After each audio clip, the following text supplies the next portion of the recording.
इसमें हम लोग रिग्रेशन लाइंस के बारे में बात करेंगे, रिग्रेशन इक्वेशन के बारे में बात करेंगे और साथ ही साथ इसका जो प्रतिगमन गुणांक होता है उसको देखेंगे। तो यहाँ पे चलिए शुरू करते हैं और थोड़ा सा ये देख लीजिए कि क्या होता है प्रतिगमन रेखाएं। दो श्रेणियों के पारस्परिक मध्य संबंध को प्रकट करने वाली जो सर्वोत्तम उपयुक्त रेखाएं होती हैं इन्हीं को बोलते हैं प्रतिगमन रेखाएं और इन दोनों श्रेणियों में क्रमशः होने वाले परिवर्तनों को ये प्रकट करती हैं। तो इसीलिए हम लोग क्या बोलते हैं इन्हें प्रतिगमन रेखाएं। प्रतिगमन समीकरण जो होता है यह रेखाओं का बीजगणितीय ढंग पे वर्णन की एक रीति होती है या तो वर्णन का एक तरीका होता है। उसके बाद अब हम लोग देखेंगे, गुड मॉर्निंग नीलिमा जी, और यहाँ पे हम लोग क्या कहते हैं रिग्रेशन को कर रहे हैं और अगर टाइम बचता है तो फिर हम लोग इसी में इंडेक्स नंबर को भी करेंगे और साथ ही साथ अगर पॉसिबल हुआ तो इसी क्लास में या इसके अगली क्लास में एक वीडियो आपको प्रोबेबिलिटी का मिलेगा। तो यहाँ पे हम लोग प्रतिगमन समीकरण को देख रहे हैं और जो पहला होगा x का y पे प्रतिगमन समीकरण। तो इसका जो सिंपल सा फार्मूला होता है x = c+dy और इस समीकरण के y के दिए हुए मूल्यों के आधार पे x के तत्संबंधी सर्वोत्तम माध्य मूल्य ज्ञात किए जाते हैं और इसी समीकरण को सहसंबंध गुणांक, प्रमाप विचलन और समांतर माध्यों के रूप में हम लोग इस तरह से लिख सकते हैं, x = r सिग्मा x अपान सिग्मा y और एक ब्रैकेट में आपको लिखना है y माइनस वाई बार। ठीक, ये चीज़ हो गया। इसी प्रकार से यहाँ पे माइनस होगा x माइनस एक्स बार, यहाँ पे थोड़ा सा मिसप्रिंट है, ये फिर हो जाएगा = सिग्मा x अपान सिग्मा y और ब्रैकेट में y माइनस वाई बार। तो यहाँ पे आपको माइनस करना है। ठीक है, तो ये क्या हो गया, इसकी सहायता से आपको x का y पे अगर प्रतिगमन गुणांक ज्ञात करना है या प्रतिगमन समीकरण ज्ञात करना है तो इसकी सहायता से आप सभी लोग जो है कर सकते हो। तो ये फार्मूला आपको याद रखना है, इसमें इतना करना है कि यहाँ पे माइनस लगा लेना। ठीक, तो ये हो गया आपका फार्मूला। अब आपसे एग्ज़ाम में अगर क्वेश्चन इस फार्मूले से रिलेटेड पूछेगा तो बाकी वैल्यूज आपको दी होंगी और कोई एक आपको निकालने को बोलेगा तो सिंपल सा कैलकुलेशन आप लोग करके उसको सॉल्व कर लोगे। दूसरा होता है, दूसरी जो रेखा या समीकरण होगा ये होगा y का x पे प्रतिगमन समीकरण। और इसको कैसे करोगे, इसको निकालने के लिए y माइनस वाई बार = r, उसके बाद मल्टीप्लाई करोगे sigma y upon sigma x और फिर ब्रैकेट में x माइनस एक्स बार।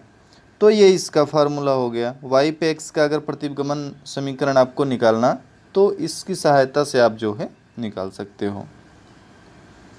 उसके बाद साधारण प्रतिगमन गुणांक means coefficient of simple regression, या ऐसे समझिए कि यही है आपका प्रतिगमन गुणांक।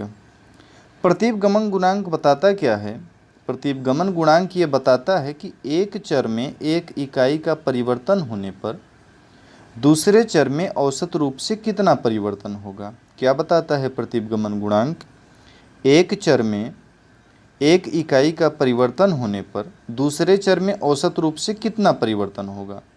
और जिस तरह से प्रतिगमन की दो रेखाएं होती हैं, प्रतिगमन के दो समीकरण होते हैं, तो ठीक उसी प्रकार से यहाँ पे इसके गुणांक भी दो होते हैं।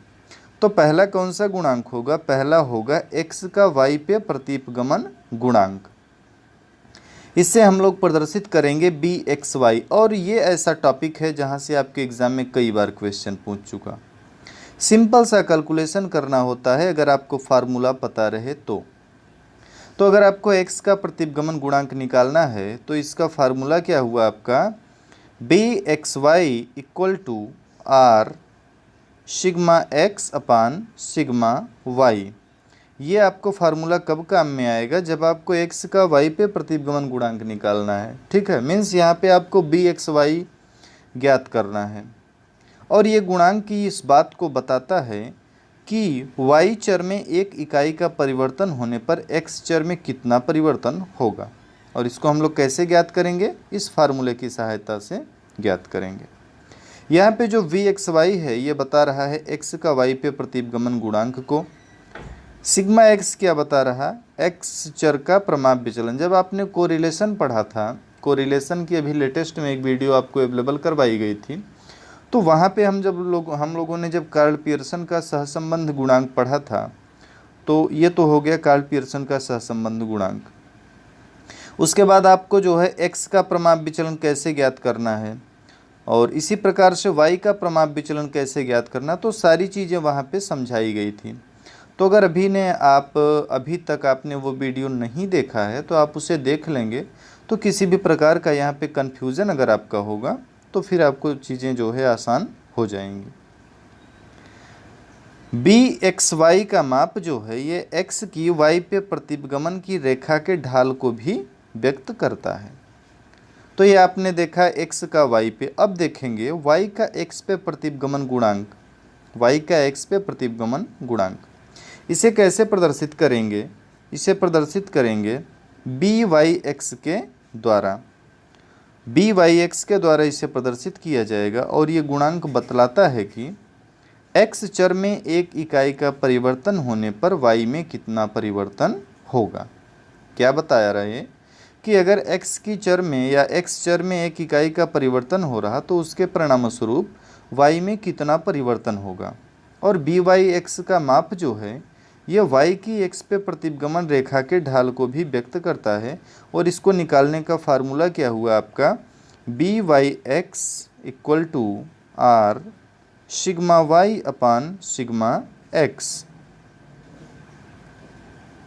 Sigma y upon sigma x, यहाँ पे एक्स होना चाहिए।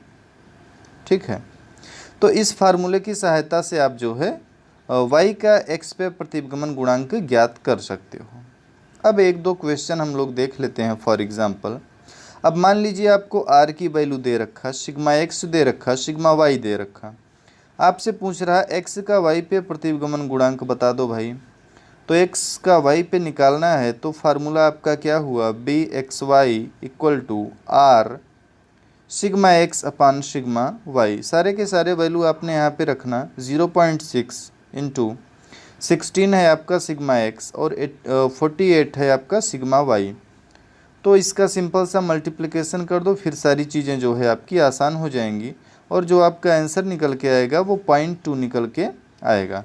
तो इस तरह से जो है आपके एग्ज़ाम में भी क्वेश्चन पूछ लेता है कि वहाँ पे आपको कुछ वैल्यू दी रहेंगी और आपसे पूछ लिया कि चलो एक्स का प्रतिगमन वाई पे बता दो या वाई का एक्स पे बता दो, तो इस तरह से आप उसको कर सकते हो। अच्छा, इसका मतलब क्या हुआ, इसका मतलब हुआ कि y में एक इकाई का परिवर्तन होने पर x में औसत रूप से 0.2 के बराबर का परिवर्तन होगा। अभी हम लोगों ने क्या निकाला, x का y पे। अगर यही इसी डेटा पे, इसी वैल्यू से अगर बोल दिया जाए कि y का x पे प्रतिगमन गुणांक निकालिए, तो सिंपल सा बात है कि यहाँ पे फार्मूला जो है आपको लगाना होगा, b y x equal to r sigma y upon sigma x. यहाँ पे फार्मूला गलत लिखा हुआ है, टाइपिंग मिस्टेक हो जाती है, तो आपको यहाँ पे ये फार्मूला लगाना। अब 0.6 तो ये हो गया आपका और 48 हो गया सिग्मा y और 16 हो गया आपका सिग्मा x।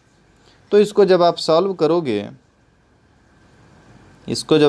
करोगे, तो इसकी वैल्यू कितना आई, इसकी वैल्यू आई 1.8। तो इसका मतलब क्या हुआ, इसका मतलब हुआ कि x में एक इकाई का परिवर्तन होने पर y में औसत रूप से 1.8 का परिवर्तन होगा। तो इस तरह से आप जो है x का y पे या y पे x दोनों का प्रतिगमन गुणांक ज्ञात कर सकते हो। अभी इसके और भी फार्मूले हैं, जैसे कि चलिए अब हम लोग देखेंगे जो एक्चुअल में प्रतिगमन गुणांक का फार्मूला होता है। अभी तो हम लोगों ने दो समीकरणों अथवा प्रतिगमन की दो रेखाओं के आधार पे देखा था, और ये जो है ये आपको दोनों एक साथ मिला के बताएगा और एक्चुअल में इसे ही बोलते हैं प्रतिगमन गुणांक। तो प्रतिगमन गुणांक एक ऐसा मान दर्शाता है जो कि एक श्रेणी के चर मूल्यों में इकाई परिवर्तन होने से दूसरी श्रेणी के चर मूल्यों में औसत परिवर्तन कितना होगा। ये चीज़ क्या बताएगा, यही आपका बताएगा प्रतिपगमन गुणांक। और साथ ही साथ ये जो गुणांक होगा ये प्रतिपगमन रेखाओं के संबंध में रेखा ढलान का बीजगणितीय माप भी होता है। तो जब दो प्रतिपगमन गुणांक ज्ञात हों तो इनकी सहायता से सहसंबंध गुणांक को कैसे ज्ञात किया जाएगा, इसको भी आप देख सकते हो। तो चलिए ये भी फार्मूला हम लोग देख लेते हैं, क्योंकि ये भी जो है काफ़ी महत्वपूर्ण होता है। तो सहसंबंध गुणांक दोनों प्रतिपगमन गुणांकों मीन्स bxy और byx के गुणनफलों का वर्गमूल होता है। अर्थात सहसंबंध गुणांक जो होगा ये दो प्रतिपगमन गुणांकों का गुणोत्तर माध्य होगा। कैसे होगा, इसकी सहायता से हम लोग देख सकते हैं। Under root bxy into byx दोनों की वैल्यू हमने पुट किया, तो दोनों की वैल्यू जब पुट किया तो यहाँ से x और y ये सब तो हो गया कैंसिल। फाइनली आपका बचता है अंडर रूट आर स्क्वायर, और फिर ये क्या हो जाएगा r। एक चीज़ आपको ध्यान में रखना, bxy byx तथा r का चिन्ह जो है ये हमेशा समान रहेगा। ये तीनों धनात्मक होंगे अथवा ऋणात्मक होंगे। तो आपके एग्ज़ाम में कुछ यहाँ से भी क्वेश्चन पूछ सकता है, तो इसको भी आपको ध्यान में रखना कि अगर मान लीजिए एक वैल्यू आपको दी हुई हो और दूसरी आपको ज्ञात करना हो तो पहले की सहायता से दूसरी वैल्यू को आप आसानी से निकाल सकते हो या कर सकते हो। जो दोनों प्रतिपगमन गुणांक होंगे ये सामान्यतः एक से अधिक मूल्य के नहीं हो सकते। यदि bxy और byx दोनों का मूल्य एक से अधिक होगा तो दोनों का गुणनफल भी आर स्क्वायर, ये दोनों का गुणनफल जो आर स्क्वायर होगा ये भी एक से अधिक होगा, और इसके फलस्वरूप फिर r भी एक से अधिक हो जाएगा, जो कि असंभव होता है। तो यह संभव है कि एक गुणांक का मान एक से अधिक हो सकता है, लेकिन इस अवस्था में दूसरे गुणांक का मान इतना कम होना चाहिए कि दोनों का आपस में गुणा करने पे गुणनफल एक से अधिक ना हो। अब यहाँ से भी अगर आपको दो वैल्यू, अच्छा इस तरह का भी क्वेश्चन आपके एग्जाम में पूछ चुका, जिससे पहला क्वेश्चन आपको दे रखा bxy की वैल्यू दिया है और byx की वैल्यू दिया, आपसे पूछ क्या रहा, r की वैल्यू आपसे पूछ रहा। और दूसरा क्या दिया, दूसरा दिया यदि दो प्रतिपगमन गुणांक -0.9 और -0.5 हो तो सहसंबंध गुणांक का मान बताइए। मीन्स दोनों में आपसे r की वैल्यू को पूछ रहा। तो चलिए इसको हम लोग कर लेते हैं। कैसे होगा ये, इसका जो फार्मूला होगा आपका r equal to under root byx into bxy। अब सिंपल सी बात है, दोनों वैल्यू को पुट कीजिए। पहली वैल्यू आपको दे रखा 0.64 और दूसरी दे रखा 1, तो ये अंडर रूट हो जाएगा 0.64, और जब इसका जो है आप जो है वर्गमूल ज्ञात करोगे तो ये आपका मिलेगा 0.8। तो यहाँ से आपकी कोरिलेशन की वैल्यू क्या मिलती है, 0.8।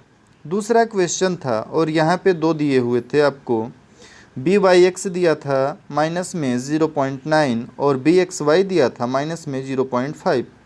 तो सिंपल सी बात है, आपको r ज्ञात करना है।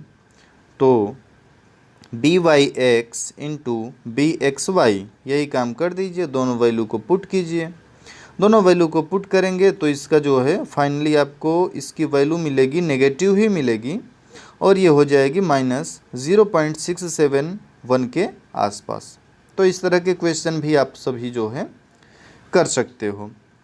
उसके बाद अगला इसमें टॉपिक आता है सूचकांक। तो चलिए हम लोग इसी क्लास में सूचकांक को भी, नहीं सूचकांक को हम लोग अलग से करेंगे। छोटे छोटे वीडियोज़ आपको देखने में ज़्यादा अच्छे लगते हैं, क्योंकि एक साथ बहुत बड़ा वीडियो देखना थोड़ा सा मुश्किल होता है। तो अभी हम लोग जो है रिग्रेशन को यहाँ पे स्टॉप करते हैं। अब रिग्रेशन में हम लोगों ने उतनी ही चीज़ों को देखा है जो कि आपके एग्ज़ाम के पर्पज़ से इम्पॉर्टेंट हैं। जिस तरह के क्वेश्चंस आपसे एग्ज़ाम में आपके पूछते हैं तो वो सारी चीज़ें हम लोगों ने रिग्रेशन में देख लिया है। थोड़ा सा प्रैक्टिस कीजिएगा प्रीवियस ईयर के क्वेश्चंस की इन फार्मूलों के आधार पे। तो अगर कोई भी क्वेश्चन कोरिलेशन की क्लास पहले हो चुकी, आप 2-3 दिन पहले का वीडियो चेक करो, या फिर आप चैनल पे जाओ और चैनल में जो सबसे ऊपर आपको प्लेलिस्ट मिलेगी, उसका टाइटल शायद है नेट इकोनॉमिक्स जून 2019। तो वहाँ से आपको क्या करना, उस प्लेलिस्ट में ये भी लिखा है अंतिम समय की तैयारी। तो उस अंतिम समय की तैयारी वाले प्लेलिस्ट के जितने भी वीडियोज़ हैं आप देख लो, वहाँ पे आपको कोरिलेशन की भी वीडियो मिल जाएगी। दूसरी चीज़, एक बार आप चैनल पर जाके ढेर सारी प्लेलिस्ट हैं और सभी प्लेलिस्ट के वीडियो भी देख लो कि आपको क्या चाहिए क्या नहीं चाहिए, किन किन वीडियोज़ की आपको ज़रूरत है। तो यहाँ पे हम लोगों ने रिग्रेशन में वो सारी चीज़ें किया जो कि आपके एग्ज़ाम के पर्पज़ से इम्पॉर्टेंट हैं और जैसे क्वेश्चंस आपसे पहले एग्ज़ाम में पूछ चुका। सारे फार्मूले अगर आपको पहले से नहीं याद हैं तो मैं तो ये कहूँगा कि आपको मैक्सिमम 10 मिनट लगेगा और इन 10 मिनट में आप रिग्रेशन के सारे फार्मूले एक जगह कॉपी में नोट कर लीजिए और फिर जो है आप प्रीवियस ईयर के क्वेश्चंस जो आए हुए हैं उनको सॉल्व कर लीजिए। देखिएगा आपको सारी चीज़ें ज़रूर आसान लगेंगी और फिर अगर आपका रिग्रेशन से कोई भी क्वेश्चन आता है इस बार के नेट एग्ज़ाम में तो आसानी से आप उसे कर पाएंगे। अभी इसमें आपको अगली क्लास कौन सी मिलेगी? अगली क्लास आपको मिलेगी इंडेक्स की, मीन्स सूचकांक की, और इंडेक्स के बाद आपको मिलेगी प्रायिकता, प्रोबेबिलिटी की क्लास मिलेगी। तो इस तरह से एग्ज़ाम से पहले लास्ट टाइम में वो सारी चीज़ें आपको प्रोवाइड कराई जा रही हैं जो कि आपकी सफलता को सुनिश्चित कर सकती हैं। लगातार आप भी प्रयास अपना करते रहें, लगातार इधर से मैं भी कर रहा हूँ, तो फिर जो आने वाला एग्ज़ाम है वो आपके लिए काफ़ी आसान हो जाएगा। तो यहाँ पे ये लाइव सेशन आपका ख़त्म होता है और इसी सीरीज़ में जो अगला लाइव होगा वो किस पे होगा? वो होगा सूचकांक पे। तो बस आज के लिए इतना ही।